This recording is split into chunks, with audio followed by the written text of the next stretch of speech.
അപ്പൊ 1,40,45,625 government MBBS seat കിട്ടി. നമ്മൾ എക്സ്പെക്ട് ചെയ്ത റാങ്ക് തന്നെയാണല്ലേ.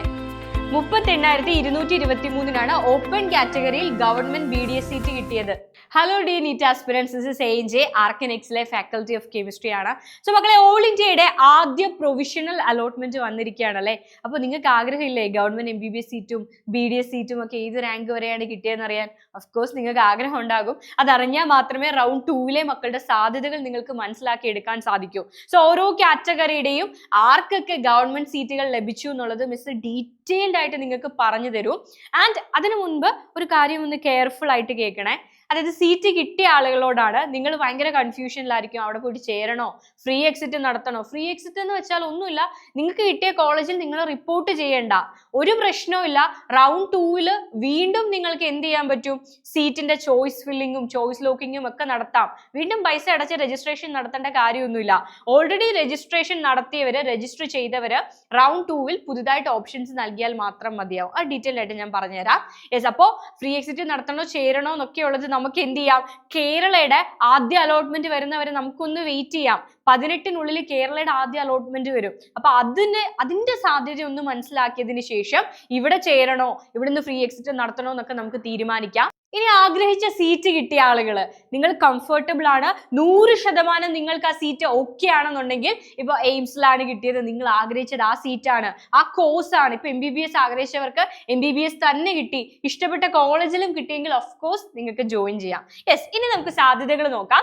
അപ്പൊ ഈ വർഷം ഓപ്പൺ കാറ്റഗറിയിൽ 21,190 ഓൾ ഇന്ത്യ റാങ്കിന് വരെ ഗവൺമെന്റ് MBBS സീറ്റ് ലഭിച്ചു.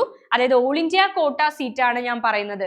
കേരളം ഉൾപ്പെടെയുള്ള ഇന്ത്യയിലെ മുഴുവൻ സംസ്ഥാനങ്ങളിലെയും ഗവൺമെന്റ് കോളേജുകളുടെ 15% സീറ്റുകൾ, അല്ലെ, MBBS ആയിക്കോട്ടെ BDS ആയിക്കോട്ടെ, ഗവൺമെന്റ് മേഖലയിലുള്ള ഗവൺമെന്റ് മെഡിക്കൽ കോളേജുകളുടെ 15% സീറ്റ് ഓൾ ഇന്ത്യ കോട്ട വഴിയാ. അപ്പൊ അതിൽ കേരളത്തിലെ ഗവൺമെന്റ് മെഡിക്കൽ കോളേജ് ഉണ്ട്, തമിഴ്നാട്ടിലെ ഗവൺമെന്റ് മെഡിക്കൽ കോളേജ് ഉണ്ട്, കർണാടകത്തിലെ ഉണ്ട്.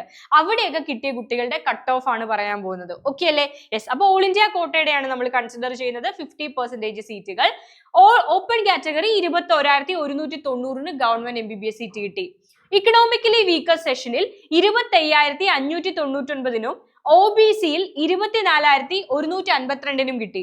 SCയിൽ 1,10,389 STയിൽ 1,45,625 കിട്ടി. അപ്പൊ 1,45,625 ഒരു ഗവൺമെന്റ് MBBS സീറ്റ് കിട്ടി. നമ്മൾ എക്സ്പെക്ട് ചെയ്ത റിസൾട്ട് തന്നെയാണത്. കാരണം എന്താ? കഴിഞ്ഞ വർഷം ആദ്യ റൗണ്ടിൽ 1,45,207 വരെയാണ് കിട്ടിയത്. അതുകൊണ്ടാണ് പറഞ്ഞത് എക്സ്പെക്ട് ചെയ്ത റാങ്ക് ആണെന്ന്. ഏകദേശം എല്ലാം ക്ലോസ് ആണ്. കഴിഞ്ഞ വർഷം 19,603 റൗണ്ട് 1 അവസാനമായിട്ട് കിട്ടുന്നത്. ഈ വർഷം അത് 21,000 21,190. വലിയ വ്യത്യാസമില്ല അല്ലെ?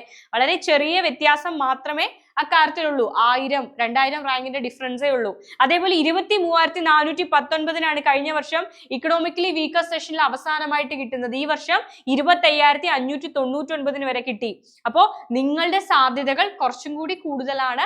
ഈ ഒരു റാങ്ക് ആണ് ക്ലോസിംഗ് റാങ്ക് ആദ്യ റൗണ്ടിൽ വന്നിരിക്കുന്നത്. അപ്പൊ റൗണ്ട് 2 ഇനി ആർക്കൊക്കെ സാധ്യതയുണ്ടെന്ന് നിങ്ങൾക്ക് മനസ്സിലാവും. യെസ്, ഇനി നമുക്ക് ഗവൺമെന്റ് BDS നോക്കാം. ഓപ്പൺ കാറ്റഗറിയിൽ 38,223 വരെ ഓപ്പൺ കാറ്റഗറിയിൽ ഗവൺമെന്റ് BDS സീറ്റ് ലഭിച്ചു. കഴിഞ്ഞ വർഷം ഏകദേശം 37,000 റാങ്കിന് വരെയാണ് കിട്ടിയത്. ഇത്തവണ 38,000. വളരെ ചെറിയ വ്യത്യാസം, ഏകദേശം ക്ലോസ് ആണ്. ഇക്കണോമിക്കലി വീക്കർ സെഷനിൽ 48,617 വരെ ഗവൺമെന്റ് BDS സീറ്റ് കിട്ടി. OBCയിൽ 41,389 വരെ ഗവൺമെന്റ് BDS സീറ്റ് കിട്ടി. കഴിഞ്ഞ വർഷം 40,425 ഒരു 1000 റാങ്കിന്റെ വ്യത്യാസം. 1000 പോലും ഇല്ല, ഒരു 800-1000 റാങ്കിന്റെ വ്യത്യാസം. SC കാറ്റഗറി 1,60,911 വരെ ഗവൺമെന്റ് BDS സീറ്റ് ലഭിച്ചിട്ടുണ്ട് ആദ്യ റൗണ്ടിലൂടെ. STയിൽ 1,96,188. മക്കളെ, ഏകദേശം 2 ലക്ഷം റാങ്കിന് ST കാറ്റഗറിയിൽ ഗവൺമെന്റ് BDS സീറ്റ് കിട്ടി. അത് കേരളത്തിലാവണമെന്ന് യാതൊരു നിർബന്ധവും ഇല്ല. ഇന്ത്യയിലെ ഏതെങ്കിലും ഗവൺമെന്റ് BDS സീറ്റിന്റെ കാര്യമാണ് പറയുന്നത്. ഓക്കെ അല്ലേ? അപ്പൊ ഇതാണ് ആദ്യ റൗണ്ടിന്റെ അലോട്ട്മെന്റ് സാധ്യതകൾ എന്ന് പറയുന്നത്, ആദ്യ റൗണ്ടിന്റെ ക്ലോസിംഗ് റാങ്ക് വന്നിരിക്കുന്നത് ഇതാണ്. ഈ റാങ്ക് വരെയുള്ള കുട്ടികൾക്ക് ആദ്യ റൗണ്ടിൽ ഗവൺമെന്റ് MBBS-ഉം ഗവൺമെന്റ് BDS-ഉം ഒക്കെ ലഭിച്ചിട്ടുണ്ട്. യെസ്, അപ്പോൾ ഇനി നമുക്ക് റൗണ്ട് 2-നായിട്ട് വെയിറ്റ് ചെയ്യാം. റൗണ്ട് 2-ന്റെ പ്രത്യേകതകൾ എന്തൊക്കെയാണെന്ന് ഞാൻ സെപ്പറേറ്റ് ആയിട്ട് നിങ്ങൾക്ക് പറഞ്ഞു തരാം. കേരളയുടെ അലോട്ട്മെന്റിനും വെയിറ്റ് ചെയ്യാം. അപ്പോൾ കിട്ടിയവരും കിട്ടാത്തവരും ഒക്കെ വെയിറ്റ് ചെയ്യുക. നമുക്ക് നമ്മുടെ മുന്നിൽ ഒരുപാട് അവസരങ്ങളുണ്ട്. അപ്പോൾ നമുക്ക് വീണ്ടും മീറ്റ് ചെയ്യാം മക്കളെ. ബൈ.